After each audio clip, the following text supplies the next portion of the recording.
Address something.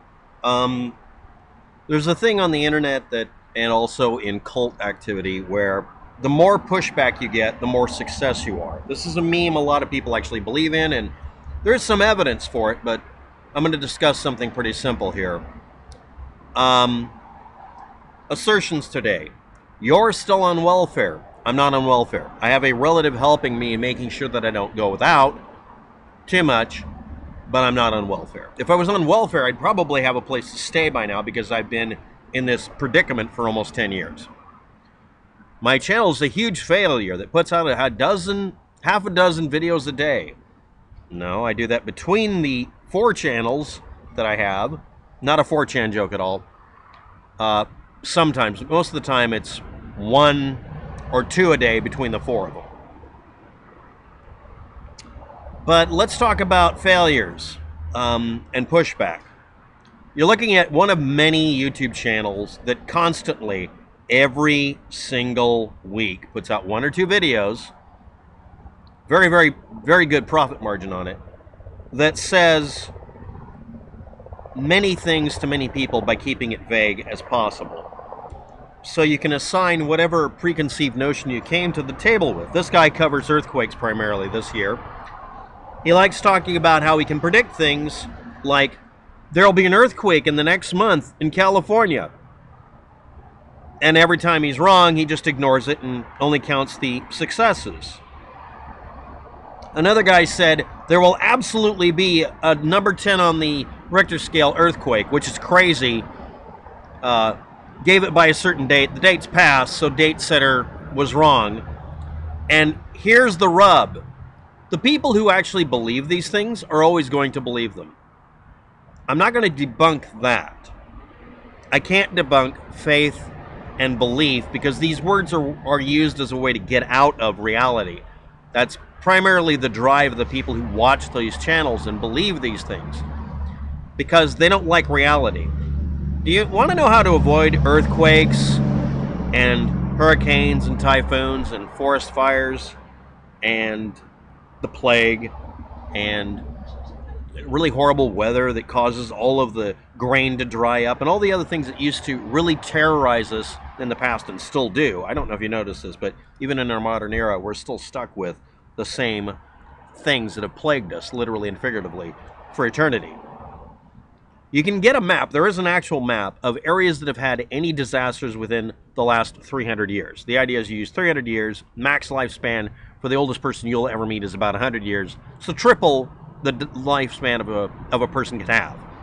And look for anywhere no disasters happened at all. And you find a very narrow set of spaces. And then when you look into their histories, they still have disasters because they have a famine, or they had a lot of flooding that year, or other things that happened. And then the really tiny surface area on Earth that you find that has almost no problems in it.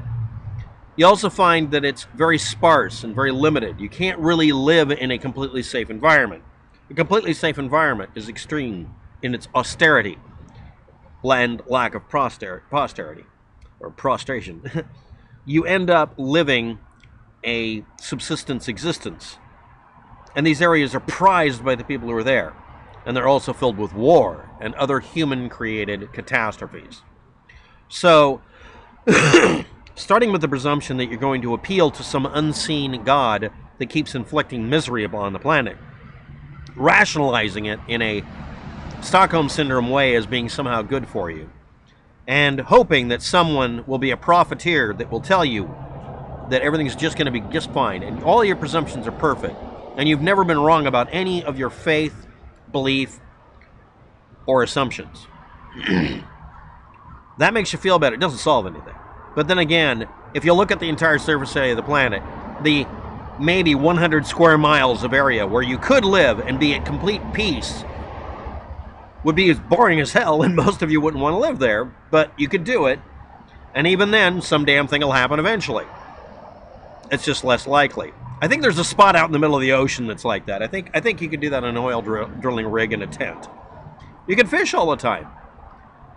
Tuna gets really, really boring after a while. So anyway, what I'm saying here is there are some people who need desperately to be told constantly whether it's going to be horrible or good, whether they should have hope for the future, give up, that it shouldn't be something they base on reality because they don't want to, because reality isn't something they can lie to themselves about and have some level of control over.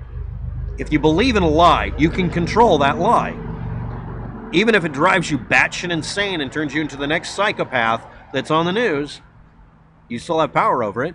And if that's all you want in life is a sense of false control, you're good. These people appeal to that. 30,000 views on a regular basis on this channel here. 50,000. I'm sure he's got 200,000 or a million on some of these videos if you want to sort it. And in every single case, it's because he does the safe bet. Like he's at Vegas. He knows the house is going to win. He only bets against it once in a while to see if he can get a little extra. And he knows, statistically, there will be an earthquake on the West Coast. And there will be a storm during storm season. And there will be floods. Because that's what's always happened. He's just telling you he's some sort of predictor of it, coming up with some cockamamie methodology for it. Because that works for him. And it works for some of you, apparently. Me telling you that it's not worth trying to predict it, it's that they are lying to you about their predictive abilities and never letting you find out their failures. That's not going to work. Because you already know that, subconsciously. Even only on a subconscious level, you're aware. Welcome to the purple pill. So yeah, making assertions on the channel, calling me a huge failure, doing your best Trump impersonation, and complaining about me uploading half a dozen videos a day between them. Versus somebody who is misleading a bunch of people and profiteering off of it. Yeah, I guess I am a failure, aren't I? But I'm going to die with a clear conscience. Thanks for watching. Good day.